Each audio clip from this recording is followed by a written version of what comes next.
بسم الله الرحمن الرحيم الحمد لله رب العالمين والصلاة والسلام على نبينا محمد وعلى آله وصحبه أجمعين أما بعد الحديث 358 عن سعد بن أبي وقاص رضي الله عنه قال قال رسول الله صلى الله عليه وسلم طهروا أفنيتكم فإن اليهود لا تطهر أفنيتها وفي لفظ طيبوا ساحاتكم فإن أنتن الساحات ساحات اليهود رواه الطبراني في المعجم الأوسط والحديث حسن. إخوة الإسلام والإيمان maanta taariikhda islaamka ay tahay 14 bishii labaad safar sanada 1442 isla markaana waafaqsan kowdii bishii tobnaad Oktoobar sanadka 2020 waxaanu ku jiray mawduuceeni qiimaha badnaa ee ballaadhnaa in ciwaan uga dhignay annadaafatu min alislaam qaybihiisii kala duwanaa baanu kusoo jiray gabagabadii ayaanu maartay aanu ku dhownahay maraynaa. ikhwati fillaahi waxaanu soo qaadanay nadaafadda iyo tahaaradu min alislaam wa min addiin inay ka mid tahay islaamka iyo diinta inay ka mid tahay aduhuuru shadru liimaan.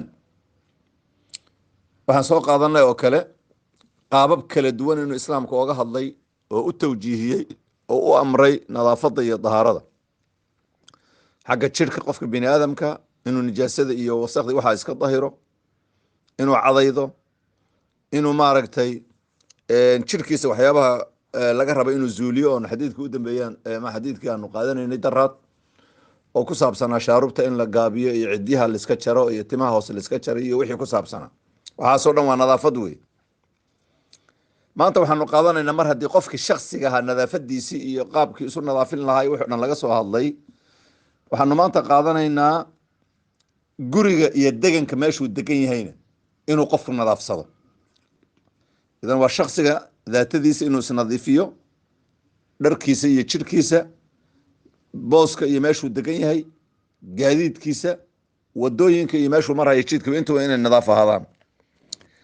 xadiidkeenan maanta sacd bin abi waqaas radi allahu tacaala canhu wa ardaah 10 mubasharuuna biljanna ayuu ku jira, nabigana abtiba ugu qamanaa ayaa wuxuu leeyahay, rasuulka ayaa wuxuu yidhi tahiruu war tahira oo nadiifiya weeye afniyatakum guryihiina barxadooda, barxooyinkiina guryaha barxadooda nadiifiya oo tahira fa ina alyahuuda nimanka yahuudda layihahda laa tudahiru ma dahirto afniyatahaa guryaha ay leeyihiin barxooyinkooda ma dahiraan. ikhwati fillahi xadiidkaas طبراني baa معجم الأوسط ku soo saaray, waana xadiid saxa ama xadiid xasana wey. sheekh albanina laba meelood buu xasan kaga dhigay, mid waa saxiix jaamic sagiir oo meeshaan kasoo xiganayna ay tahay raqamka xadiidka 3935 iyo silsila saxiixa 236 weeye. xadiidkan wuxuu noo cadaynayaa shaksigu deganka iyo meeshuu degan yahay inuu nadaafsado. tahiruu war tahira wey oo nijaasada iyo wasakda iyo waxaasoo dhan ka dahira afniyatakum. afniya maxaa layihahdaa? alafniyatu jamcu fina wey. alafniya waa jamac weye, mufradkeediina waa fina wey. fina bikasri fa la akri wahuwa asaaxatu amaama albeyti wa qubaalatu baa layihahda. waa guriga iyo meeshuu qofku degan yahay barxadiisa ka horeysa wey. saaxatu amaama albeyti wa qubaalatu, saaxada iyo barxada guriga hortiisa wey. marka fina baad dhahaysaa. fina markaad finaa u daari baa layihahdaa, waa daarta barxadeeda iyo horteeda wey. amaa bifadxi ilfaa haddaad akriyo fanaa aad tiraahdi cags macno kale yeelanaysa didulbaqaa wey. waa wax baaba-ayo tirtirmahaya wey. maaragtay fanaa dunya adduunyada baaba-eeda iyo tirtirankeeda wey. marka fina inaad tirahdi wey. marka dahiruu afniyatakum wey, war guryihiina barxooyinkooda maarata dahira oo nadiifiya wey. fa ina alyahuuda laa tudahiru afniyataha. xadiidkan wuxuu nabigu noo sheegay guryaha barxadooda nadiifiya. culamada waxay dhahay hadii mar guriga barxadiisa in la xaaqo oo la nadiifiyo oo fayska u horeeya guriga laga soo gelahaya iyo barxadiisa iyo waxa ku hareeraysan la nadiifiyo fa min baabi awlaa gudihii guriga marba haddii bataa barxadii iyo meeshii ishu ku dhacaysay banaankii kore nadiifi oo dahir oo wasakh iyo nijaase iyo waxaasoo dhan ka dahir lagu yidhi gudihii iyo meeshaad u hoyanaysayna fa min baabi awlaa wey. waxaa kaloo culimmada dheheen guriga barxadiisa oo la nadiifiyo oo maaragtay wasakhda iyo nijaasada iyo wax oo dhan laga hagaajiyo sabab waxay u noqonaysaa ama astaan u tahay deeqsinimadka waxyaabaha soo jiida weeye. jalbi duyuuf martidu inay ku timaado oo gurigaada ku soo hoyato qayb weyn waxaa ka qaadan baa gurigaada markii barxadiisu xaaqan yahay nadiifsan yahay wasakh lahayn indhaha dadka ayuu u roon yahay marka dadka inay kugu soo leexdaan oo martiyaan bay soo jiidaysaa bale deeqda qofkay astaan u tahay bale. laakiin guri barxadiisu qashin miidhan tahay ood moodiba inuusan bini aadam meesha ku dheelmanayn qashin qub iyo qumaamaadka iyo qashin oo dhan guri barxadii ay tuman tahay war naga leexiya leeyahay meeshan bini aadam quman maba deganaba. idan astaan bay u tahay bale nadaafada guriga barxadiisa deeqda nadaaf maartay inuu qofku deeqsiya. lafdi kala wuxuu asna oo Tabarani awsadkiisana ku soo saaray Sa'd ibn Abi Waqqas naftirkiisa nabiga ka warinay Sheekh Albani inuu saxiixinayo 3941 uu ku xasaninayo ba xadiidkaas oo tafsiirinaya xadiidka dahiru meeshu naga yiri ayaa lafdiga nasl wuxuu ah dayibu bimaana nadifu way nadaafiya saaxaatikum barxooyinkiina waa guryaha leedin barxooyinka saaxada meesha afniyadeed buu maartay xadiidkan baa fasira saaxaatikum saaxaadka iyo barxooyinka aad leedihiin nadiifiya fa ina antana saaxaati saaxooyin iyo barxooyin kuwa ugu ur badan saaxaatul yahuudi wey waa yahuuda barxooyinkooda wey yaa ugu ur badan. lafdi kale wuxuu ahaa yahuuddu waxay jamcinaysaa al akba qashinka ayay guryahooda barxadooda ay ku ururisaa. xadiidka marka ikhwati filaahi labada jumle ka koobaya jumle midna waa amar midna waxaa weeyaan maaragtay nahyi camal weeyaan oo ka fogaada wey. guryaha barxadooda maaragtay nadiifiya amarna la amraya wey inaan nadaafada ku dadaalo. dhinaca kalena diidma naloo diidan waxaa layihi sawirna la siiyo yuhuuddu guryahooda barxadooda ma nadiifiyaan idan ayagoo kale ha noqonina wey. lafdi kalena laa tushabihu bad ha shabihina yuhuudda oo kale maaragtay shabihina oo guryahooda barxadooda wasakh iyo maaragtay qashin meedhan weeyaan ayagoo kale ha noqonina. idan ikhwati fillahi halkaas waxaanu ka qaadanay diinteenna shaqsigii markii laga soo hadlay iyo nadaafadiisa iyo wixiisoo dhan waxay haddana nagu tawjiihinaysaa deganku meeshu degana qofka inuu nadiifiyo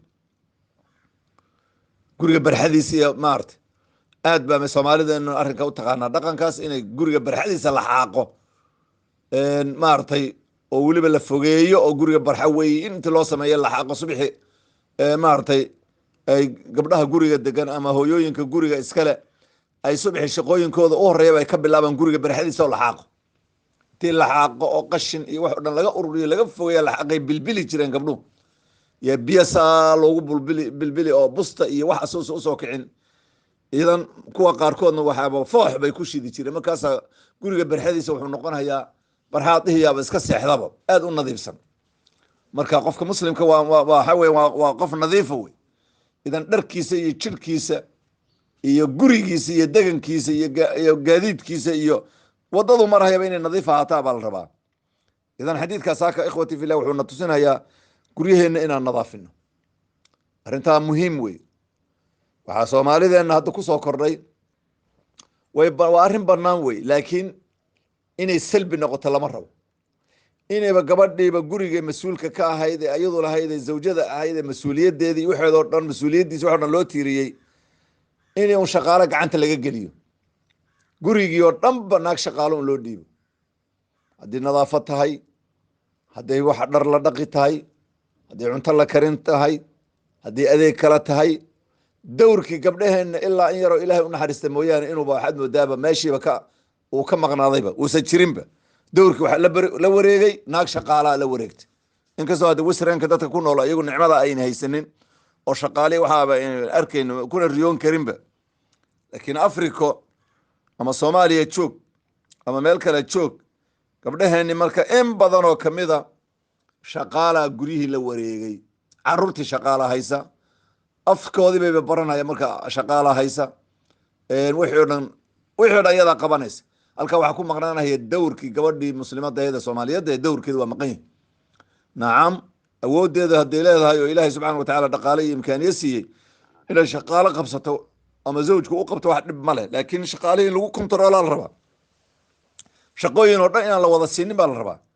hadday qabanaysana in lagu kontaroolo oo la fiiriyo say wax u qabata, oo shaqooyinka qaarkoodna aad u aamininba, caruurta oo kale inaad u aaminin, inaad ciyaalkaada u dhiibti oo tiraahdi cunto iyago inay siiso oo waxayso iyo wixii lamidka may, guriga nadaafadiisa inay maaragtay aad ku kontarooshi wahaakada. marka dowrkaadu inuusan maqnaanin baa la rabaa, oo kontaroolkii iyo ilaaliskii iyo kormeerkii iyo maaragtay dabagalkii aadaa halaynin, oo iyadu ay gacanta ha ku qabateen, laakiin adigana aad dul taaganta, halkan nadaafi, intan mari, xagga mari aad tiraahdi. laakiin waxoo dhan ba haddaad gacanta ka gelisi, adigana war ba aadan ka haynin, gurigaada wuu dayacmaya. marka gabdhaheena soomaalida aad bay u fiican yihin markaas ka ilaaliyan arrimahaas. idan nadaafadda aanu ku dadaalayo guryaha nadaafadda ha lagu dadaalo. dahiruu war dahira afniyatakum, barxooyinkiina iyo guryaha saaxadoodii barxadooda dahira oo nadaafiya wey. barxooyinkiina dahir oo nadaafiya, oo nijaasada iyo wasakda iyo qashinka iyo waxoo dhan ka fogeeye. fa ina alyahuuda, nimanka yahuudda layihahda, laa tudahiru, ma dahirto afniyataha, barxooyinka guryahooda ma dahiraan, nijaasada kama qaadaan, qashinka kama ururiyaan, ma nadiifiyaan. ee idinku ayagoo kale ha noqonina wey, yahuudoo kale ha noqoni, ha shabihina wey. lafdigii kalena wuxuu ahaa dayibuu war nadiifiya saaxaatikum, barxooyinkiina ay guryuhu leeyihiin nadiifiya. fa ina antana saaxaati, barxooyinka midda ugu ur badan saaxaatulyahuudi iyo saaxaatulyahuudi wey, yahuudda barxooyinkooda wey. uu nabigu qirahayo barxooyinka guryaha kuwa ugu ur badan waa yahuudda kuwooda wey. maha xaaqahayaan, asal bay u leeyihiin wasakda iyo qashinka. fardi lagama hadlayo, guud ahaan baa laga hadlay. asal bay u leeyihiin baa li nadaafad xumedaas. idan aduu muslimaata waad ka duwan tahay. idan ikhwati fillah, halkaana saaka wuxuuna tusinayaa axaadiitaas nadaafadda guriga iyo goobta aad degan tahay, inaad nadaafad aad ku dadaasho. meel nadiifa, bilic leh, isha qofka qabanayso, ummadda kuu timaadaan ku karahaysanaynin, maarata degan noocaas inuu ahaadaa la rabaa. degan noocaasa inuu ahaado, guri isku dhex daadsan, ama barxadiisii ama gudihiisii ama wixiisii oo dhan bini aadam inuu degan yahay in kale aad ka shakidi, arrintaa arrin saxa maho. arrintaas waa arrin laga fiican yahay wey. idan marka nadaafadeenna aanu ku dadaalayo, islaamka uuna amrahayo jirkeenna iyo dharkeenna iyo dhulka aanu degannahay nadaafadiisa aanu ku dadaalno. ilahi subxaana watacala waxaan weydiisanaynaa biasmaa lxusna wa sifaati alculaa inuu xaqana tuso, nugu irsaaqo xaqa raacitaankiisa. hal mar baan xadiidka ku celinhayaa. alxadiidu 358 can sacd bn waqaasin radi allahu canhuma qaal qaala rasuulu llahi sala allahu alayhi wasalam dahiruu afniyatakum faina alyahuuda laa tudahiru afniyataha. rawaahu alimaamu dabarani fi mucjam alawsat walxadiidu xasan. hada wsala allahu calaa nabiyina muxamadi wacala alihi wasaxbihi ajmaciin. wassalaamu calaykum waraxmat ullahi wabarakaatu.